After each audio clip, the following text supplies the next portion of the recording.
Hallelujah. Finally got to sleep in today. So, in the context of health outcomes and reduction in adiposity through exercise, losing weight, people often run into roadblocks which are either attributed to not a large enough deficit or not doing enough work. However, come to find out, one of the biggest levers impacting the efficacy of your acute exercise is your background activity. So today we're going to talk about it. What does that mean, background activity? Well, of course, there's your NEAT, there's your non-exercise activity thermogenesis, like you're tapping your fingers and moving around and stuff like that. What I'm talking about here specifically is your conscientious activity. You're getting up and moving around. For ease of understanding, we can quantify this using a simple metric of step count. In this 2019 study by Aikens et al., they determined that significantly reduced step count seemed to make short-term bouts of acute activity less effective, as measured by postprandial triglyceride, whole body fat oxidation, and stress during submaximal exercise.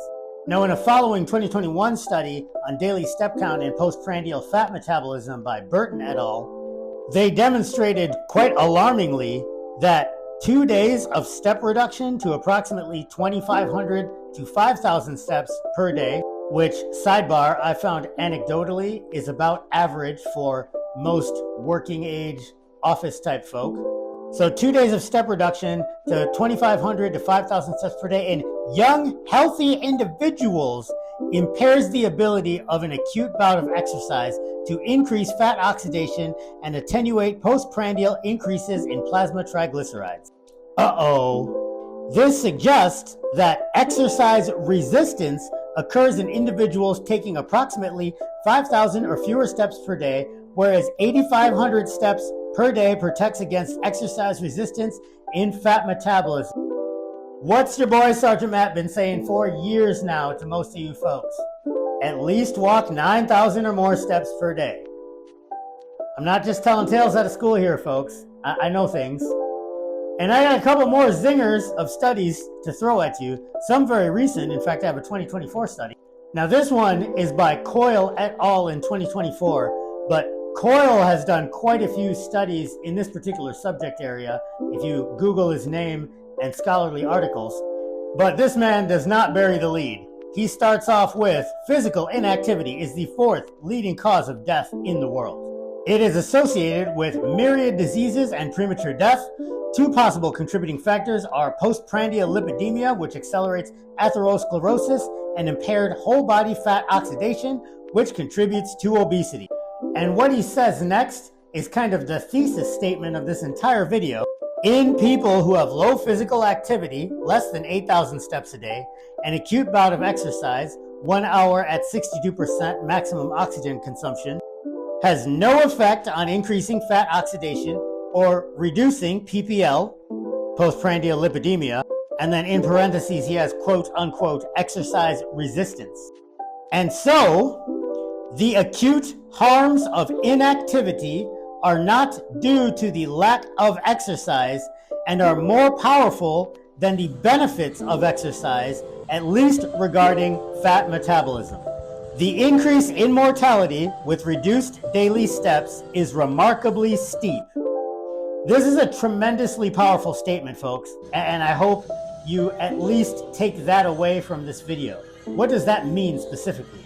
What he's saying is that not exercising is more harmful to you than exercising way more is beneficial to you. Inactivity, moving around less than 9,000 steps worth of activity a day, and certainly less than 5,000, is a slippery slope, particularly if you aren't doing any additional exercise and or eating a good diet and or managing your sleep recovery on top of all that. Then you add in genetic polymorphisms and proclivities towards certain diseases, overuse injuries, operator error, job, life stress, and you have a recipe for disaster. There's another follow-on statement that's equally poignant here, which is that recommendations regarding the amount of moderate to vigorous exercise needed for health should factor in the amount of background activity, i.e. 8,000 or more steps a day necessary to avoid exercise resistance. So hopefully you've already made it this far, but the TLDR Cliff Notes version of all this is basically, yes, exercise, but if you're training really hard for like an hour and then you're sitting around the whole rest of the day at the office or on your couch, you might not be getting the maximum benefits or even most of the benefits of the exercise you just did. And that stands to reason, right? Biology is action over time, and it's all signals.